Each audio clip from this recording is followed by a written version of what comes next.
All right, today we're jumping into the amazing story behind a new book about a huge idea in faith, obedience. But honestly, the story of how this book even came into existence is just as profound as its message. I mean, have you ever really thought about that? Where do our biggest breakthroughs, our most powerful insights, actually come from? For some people, it's that flash of inspiration in the shower. For others, it's years and years of hard work. But for Pastor Subirá, it came from a place of radical, absolute stillness. And this is the idea that unlocked everything. A direct promise that by stepping back, by being quiet, he wouldn't just get a little rest, it would actually amplify his work in a way that seems, well, impossible. So how did this play out? Let's get into it. So this book wasn't born in some quiet study surrounded by dusty books. No, its origin story is way more intense. It starts in a solitary room in Israel during a time of deep personal seeking. The story is truly remarkable. So picture this. Pastor Subirá is on a spiritual retreat, and he feels this powerful calling to go into his room for 3 straight days. And we're talking no food, no water, and not speaking a single word to anyone. Just complete and total silence and focus. Can you even imagine the intensity of that? So what happens after 3 days of that kind of intensity? Well, on the morning after the fast ended, he says he received what he calls a divine download. The entire structure, all the content for his new book, just flooded his mind all at once.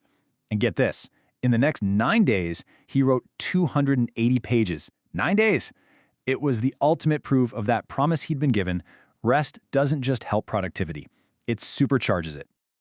But you know, this whole experience wasn't just about writing a book really fast. It was about getting this foundational clarity, a clarity that starts by going all the way back to the very beginning of the human story in Genesis. So here's the first huge insight that came out of this. When you strip away all the layers, the Bible's core definition of sin is actually incredibly simple.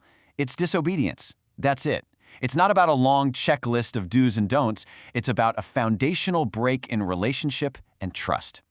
And if you follow that logic, if the core problem is disobedience, then it makes sense that our original design, our purpose, was for obedience, a life lived in perfect harmony with God.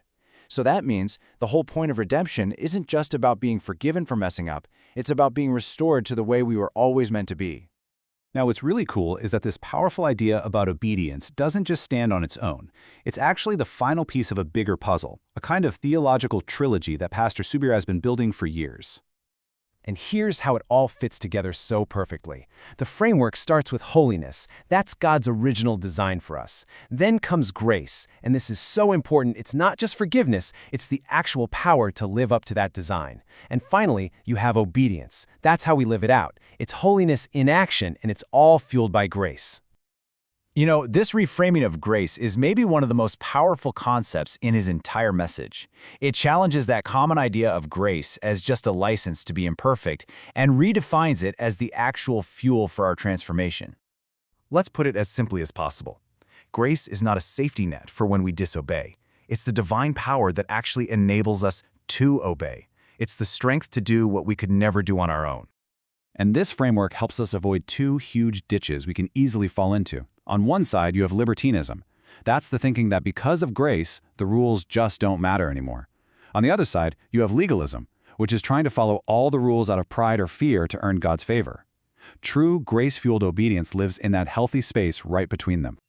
Okay, so if grace gives us the power for obedience, how does that actually work in our lives? Is it like a light switch you just flip on? Well, no. The final key insight here is that it's a process. It's a path that we walk our entire lives. And this is backed up by one of the most staggering verses in the Bible. It says that Jesus, the perfect Son of God, learned obedience. Just pause and think about that for a second. If Jesus himself went through a process of learning, it's a huge signal to the rest of us that this is absolutely a journey of growth, not a destination of instant perfection. So what all this means is that obedience is a skill we have to develop, like a muscle we strengthen over time with practice. But maybe the most important part is this. Pastor Subirá argues that obedience is the primary language of love. It's what Jesus himself said, "If you love me, you will keep my commandments." And that really leaves us with a final, powerful question to think about. Instead of seeing obedience as a heavy burden or just a set of rules, What if we started seeing it as the clearest, most profound way to express our love and trust in God? What would change if we saw our daily choices not as obligations, but as part of a beautiful conversation of love?